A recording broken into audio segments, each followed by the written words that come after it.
pasituation, not you guys. Kwete imimi hamusi pamasituations. You don't have to feel to be weak kana muchisapota swaga.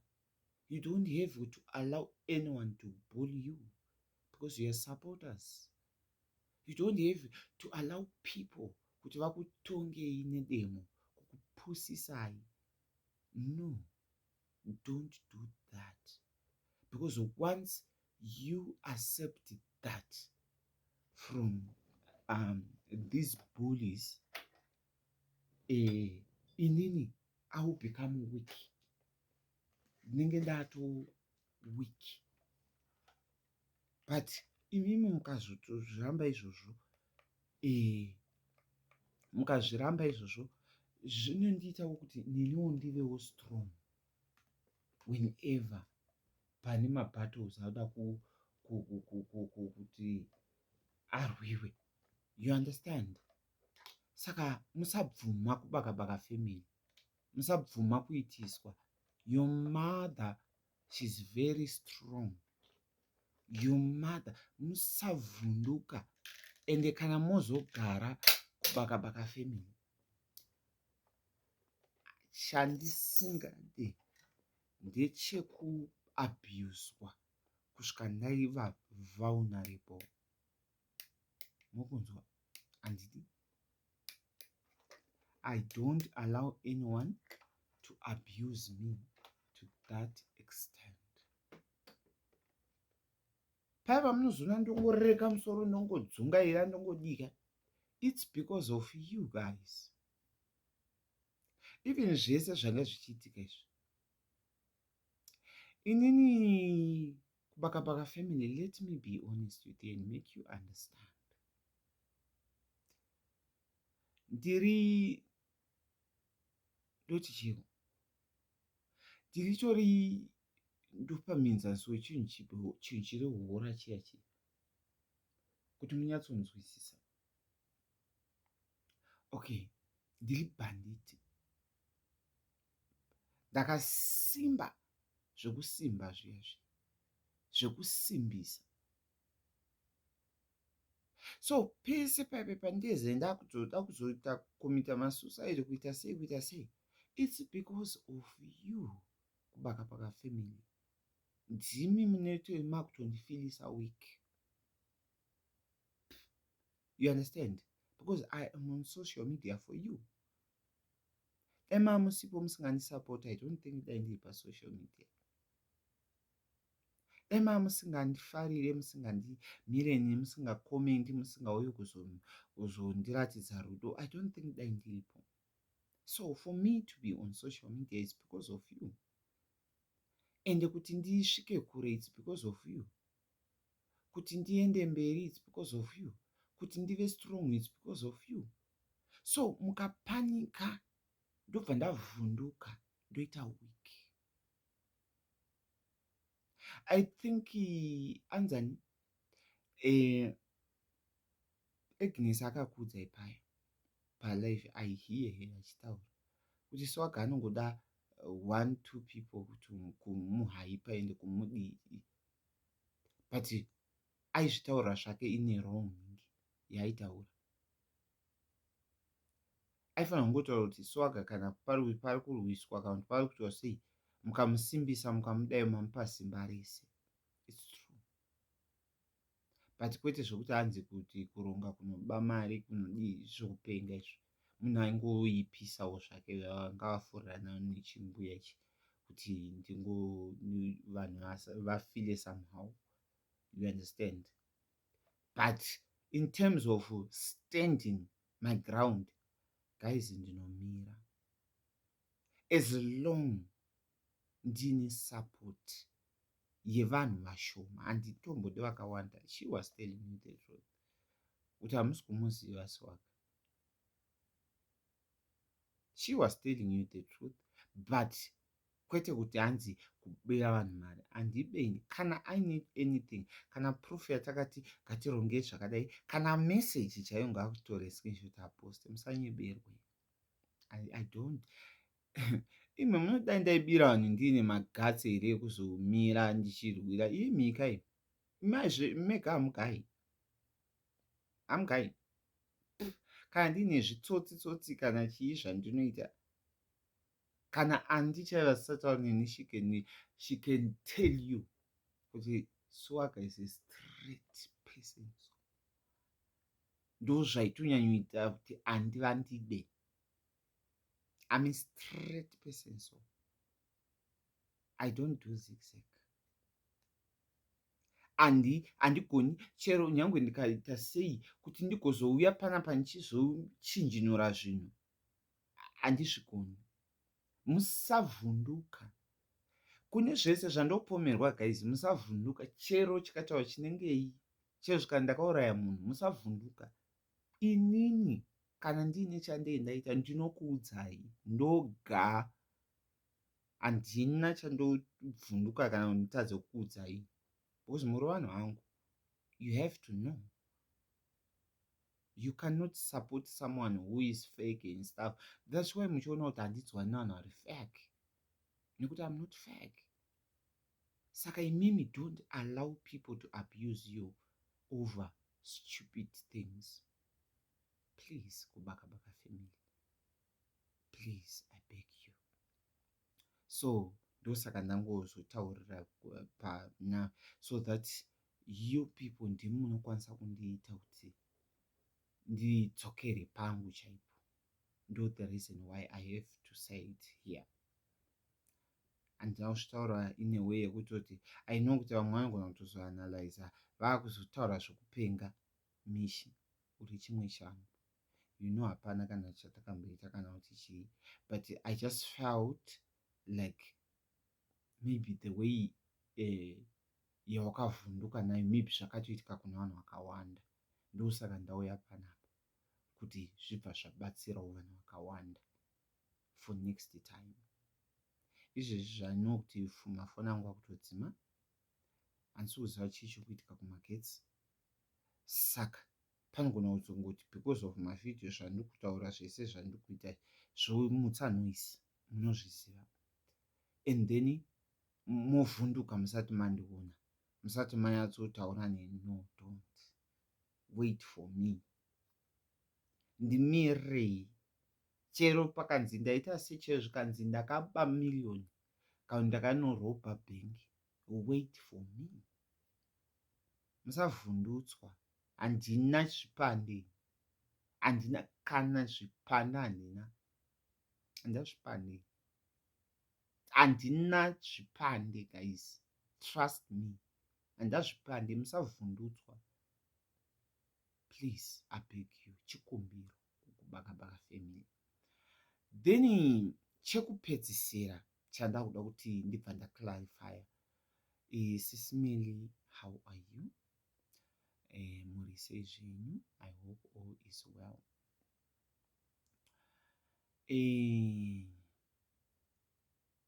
Chekutanga ndechekuti Sisimeli chitori chikumbiro ichi. Nerespect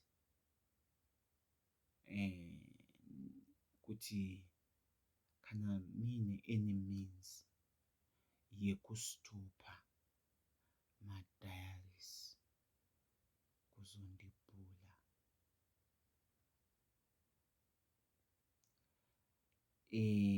Chikumbiro, if there's any way or any means dzekuti mungakwanisa sei or how you can. I believe kuti Kubaka Baka family chero ndikaiudza kuti guys, nyaya dzangu naSwaga dzakapera kana kuti nyaya dzangu naChidhamdhamu dzakapera. Kubaka Baka family haina power yekuramba ichititakarasimana nyaya dzinenge dzakapera. I love you, Sisimeli. I appreciate all the good things that you have done to me. Even the time ndanga ndiri down, maindisimbisa, mairatidza support pandiri, muchitokwanisawo kutomira although zvenyu manga musiri kuzonyatso, but I know deep down kuti takaregererana. I know, I believe so, kuti you have forgiven me, I have forgiven you. I think the mistake that madiaries zvavari kuita, I remember very well Zuva achitombotaura about it, kuti madiaries stop kuda kubva madaro mai venyu. Zivai kuti vanorarama nevanhu. Zivai kutiwo mai venyu vanokanganisa, pane pavanototadzawo. So whenever pamunoonawo something, musabva mabva maita unhu hwekubva maita kunge as if Sisimeli vatomwari.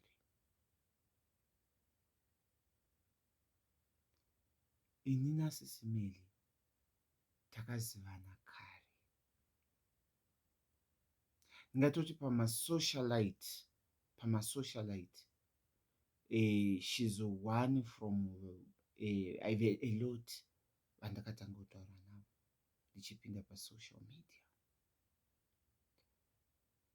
The bond iri pandiri naSisimeli hamuinzwisise. Despite zvatakaitirana, this is why I want to take you back.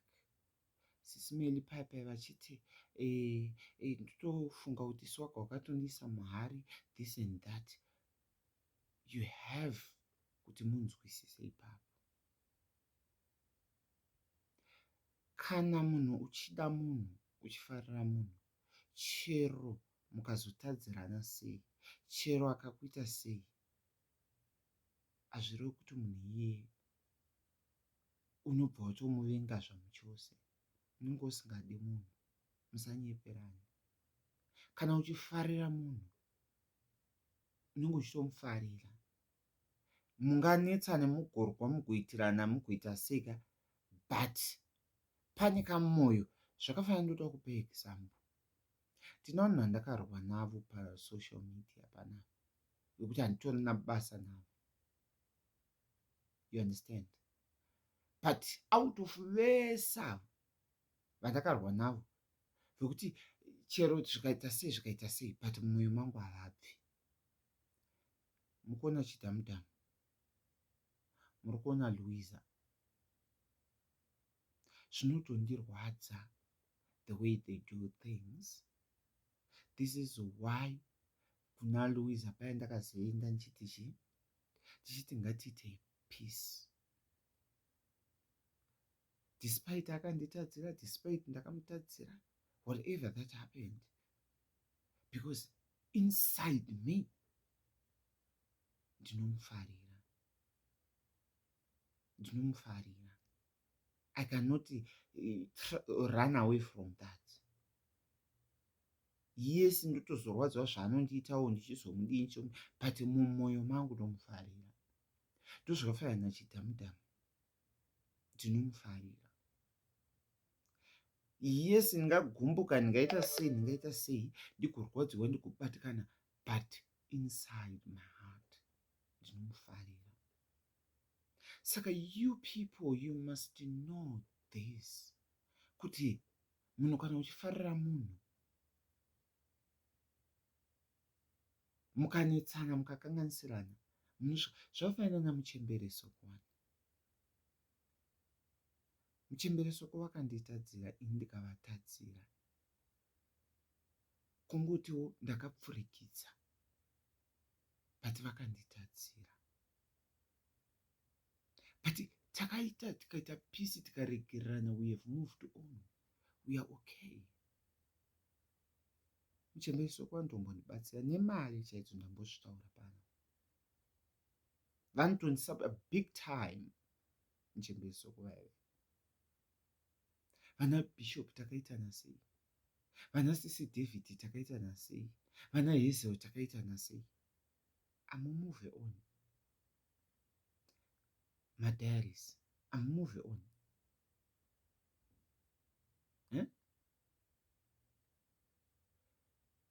Handina kutadzirana nemi, ndakatadzana naSisi Mary nemhuri yangu. Pari zvino ndotoziva kuti kana even Sisi Mary is a husband, he forgive me. Even vana vavo, they forgive me. But problem yenyu madiaries ndeyekuti imimi munobva mada kutonga, kuda kubva maita no. Then kana muchitonga chitonga ikoko. Amuzive zvandakaitira naSisi Mary. You don't know anything about relationship yangu naSisi Mary. I don't know you guys. You don't know me, guys. Sisi Mary knows me. I know Sisi Mary. Sisi Mary, she's not a saint. I am not a saint. Vanototadzawo sematadziro anoita Swaga. She's a human being. Mwana mudiki here Sisi Mary wokuti she doesn't know what to do. She have to be controlled, to be told, do this, not to do this. No. She's a grown-up woman. She knows the wrongs. She knows the rights. She knows also my mistakes avo. I know my mistakes angu. Nobody forced me to apologize. I did. Ndoga. Handina munhu akandiudzira. Handina munhu akandipusha. That's why ndichitaura kuti kana muchiita peace kana muchiita zvinoda iwewe munhu uchizvipira wega. Kwete kuti ufoswe. You understand?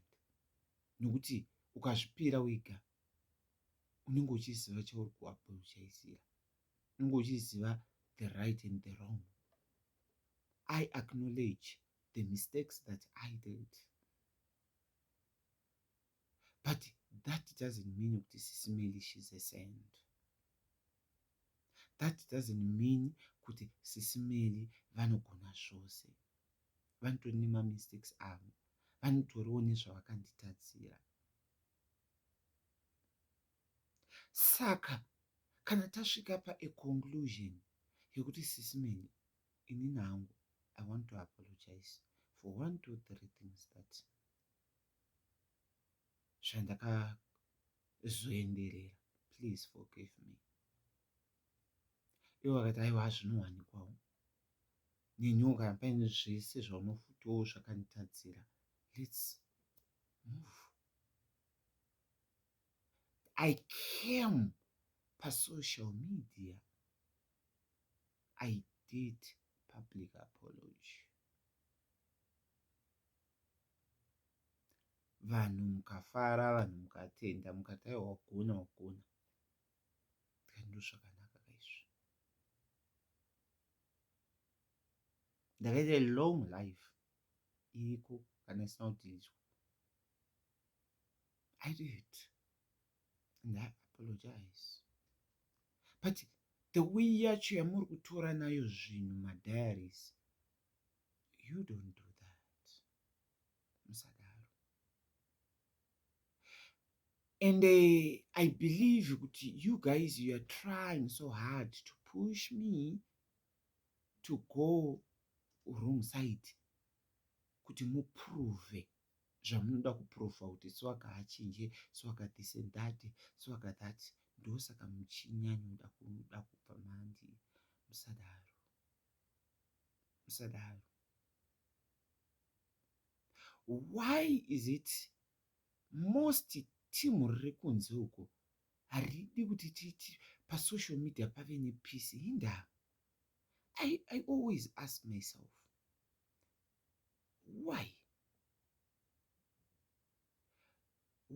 timu zhinji riri kunze uko they don't want kuti pasocial media pave nepeace? Why?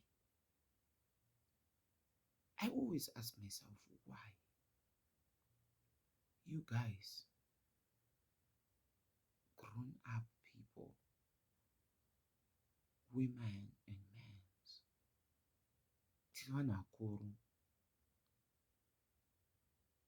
Why muchida kungoramba asi muri kuda kuti Sisimere vacho vandiurayi? Chivapaika mapanga nematemo nepfuti zvose vandiurayi, mufari. Either zvakaita sei, either we did not do a PC or whatever that you might think kuti whatever, I don't know. Zvinochinja chii? Zvakaitika. At the end of the day, life goes on. Inini izvezvizvi zvandakaitirwa kana nanaAgnes ndongoramba achingonhingisa hezvo indototrigwa nezvaanozoda kutoita. Ndikaramba ingori pachinhu 19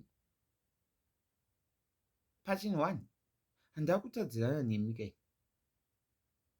Yes, Sisimere nemadha venyu and stuff like that munovada, but that doesn't mean kuti she's perfect. That doesn't mean kuti she always do the right things. She knows our relationship zvainga iri. She knows how we were doing our relationship.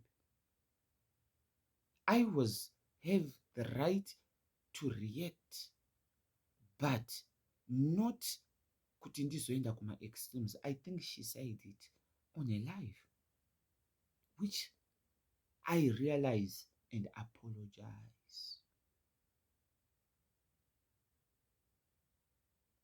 And she accepted my apology.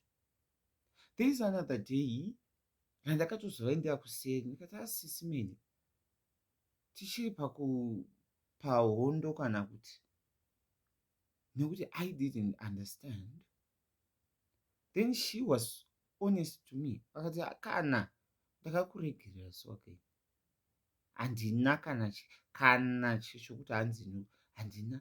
If I'm lying, I think Sisimere, I hope muchazoita listen to this.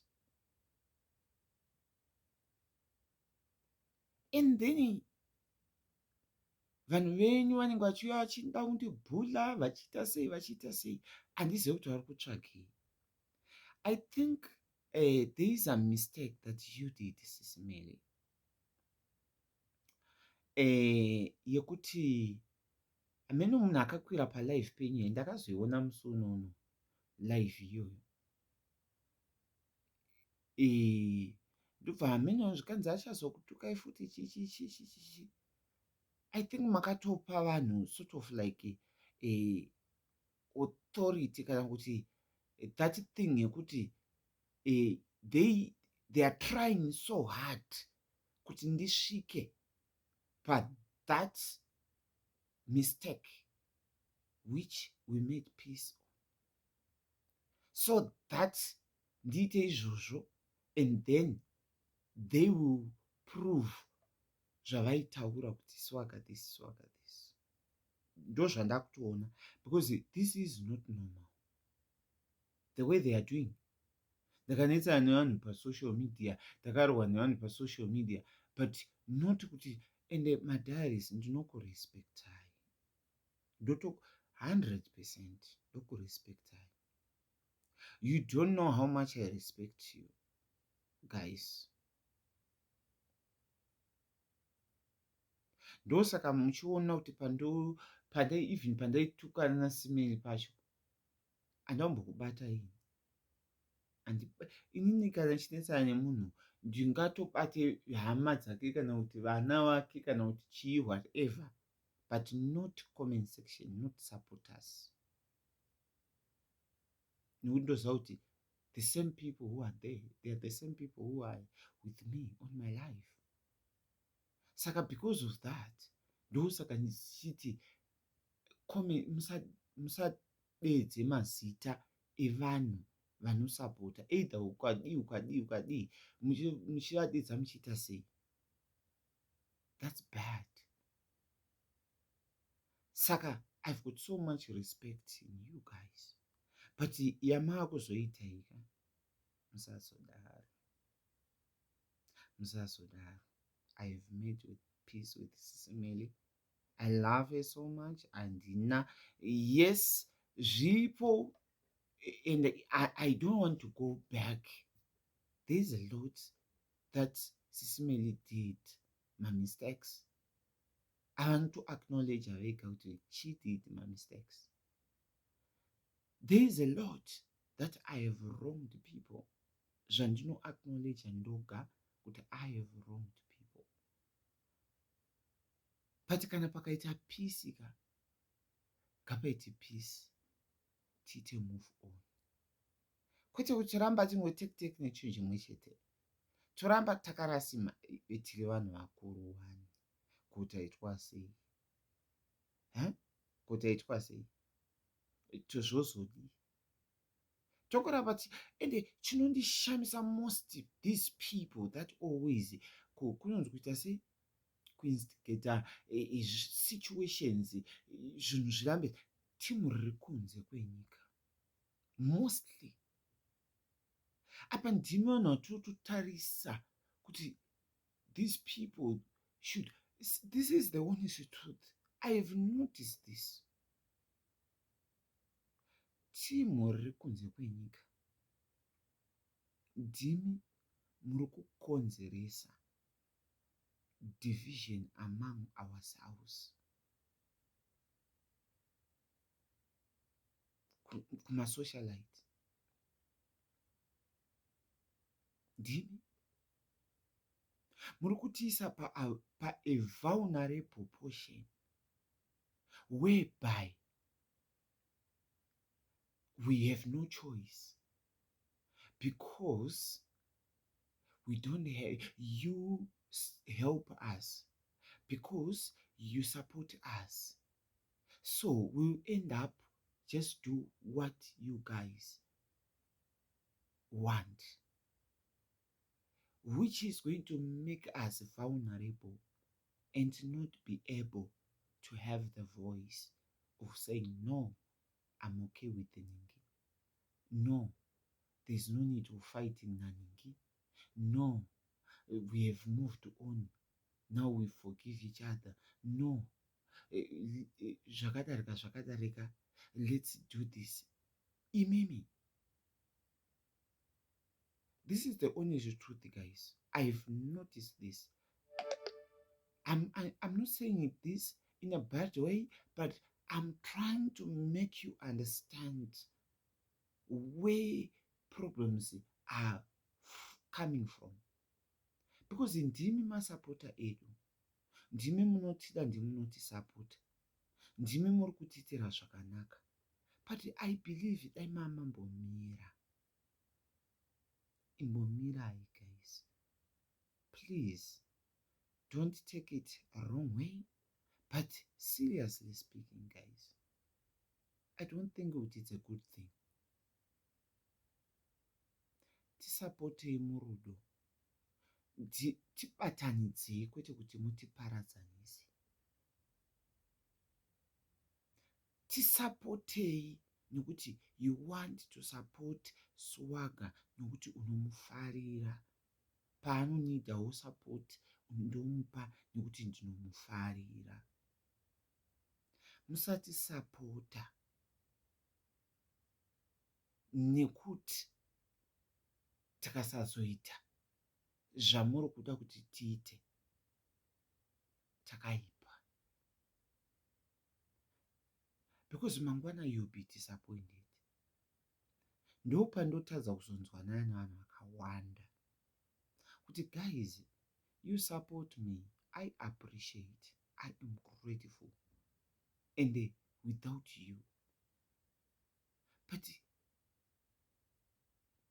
I don't think kuti kana ukabatsira munhu anofanira kuita muranda just because wamubatsira.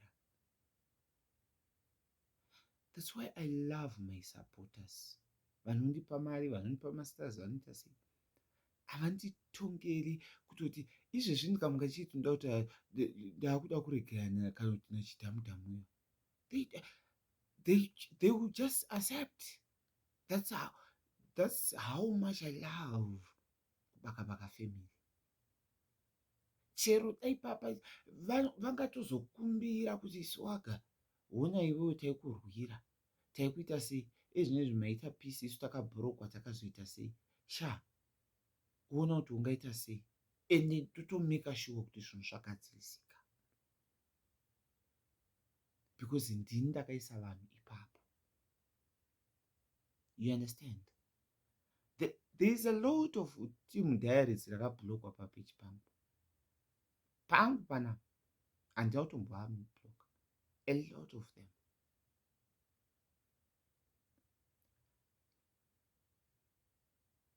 But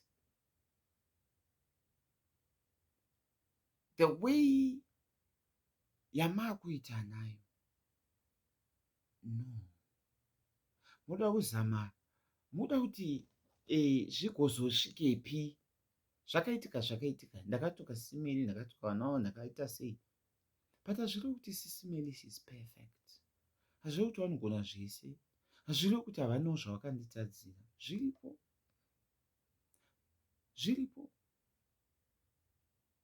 Zvavanotounderstanda ivo vega. She knows the wrong she did. She knows. Hazviri kuti she's perfect. But if you are now taking things in that way, guys, let's not do that. We are grown-up people. We are not God. We are judge. Zvaitika, ende tinosvitsa kuma-extremes nekuti uyu anenge ane zvaari kurwadziwa nazvo, uyu ane zvaari kurwadziwa nazvo. Ende tosvika panguva yekuhila, and we apologize. I'm not friend with Sisimeli, but I love her. She loves me. She forgives me. I forgive her. We have moved on.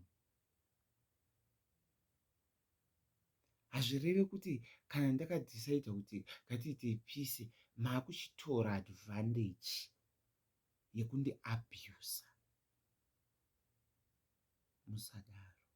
If you don't like me, if you are in pain, anything or any zvamunobhelievha kuti I have wronged Sisimeli, I think better mugarire kwaSisimeli than zvokubva maramba muri tek to an extent yekuti munondivinga kumainbox, munondivinga kunonzi kuchi pamalive muchida kundiita mamwenyu. Guys, don't do that.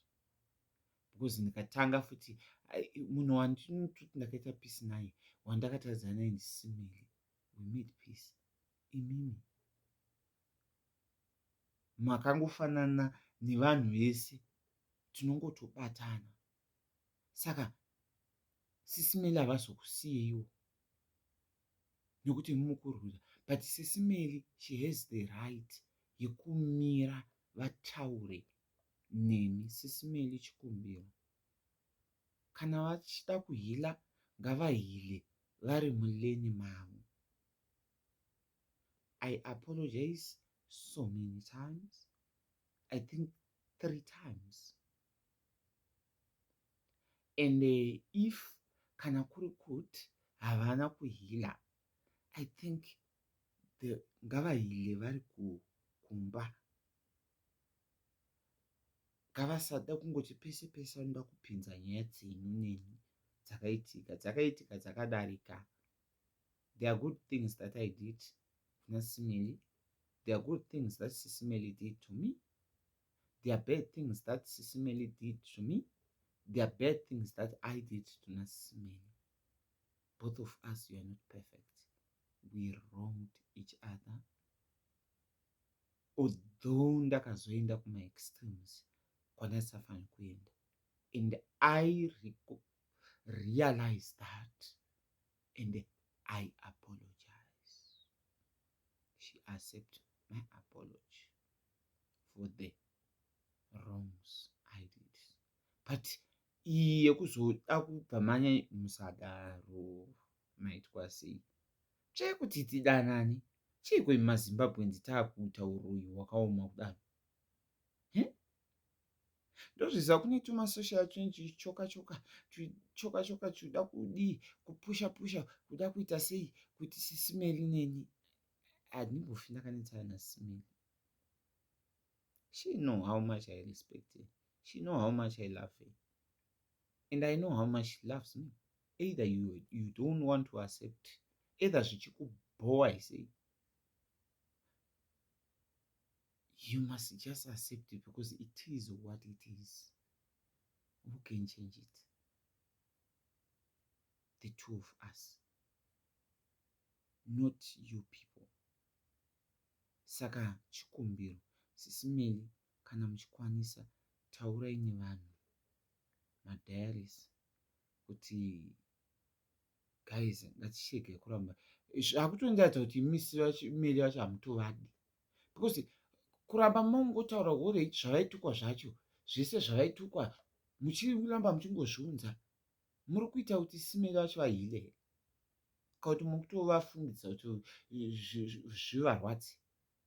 Nhai, zvavana nokuti inga mafanzi angu anotondimisa pandoda kumbopinza nyaya dzanani tikanzwa neAgnes kana dzanani ndo vanotondimisa vanoti no Swaga, let's move on. Why can't you do that? Imi ndimi kutoinstigator situation, ndimi muri kutowedzera marwadzo pana Sisimeli vacho. Nokuti mumwe vakazo kungozi saka mofunga kuti vari kufila sei kana imimi muchiti zvakarwadza moramba muchingozvitaura. Chero even papeji pavo moramba muchingozvitaura. Munozvitaurirei? Handi zvakaitika mukutukana. So why do you feel comfortable kutoenda even palife penyu muchingozvidzokorudza? Iyo zvinhu zvaitaurika mukutukana. Handi zvorwadza. Saka mukurambei muchingotaura zvinhu izvozvo. Nhai, imi vanhu itai mushe mazimba ngatiitei mushe. Anyway, yato 1 hour 18 minutes kana chingosvika pa 20 18 20 1 hour 20 minutes. So I am very sorry.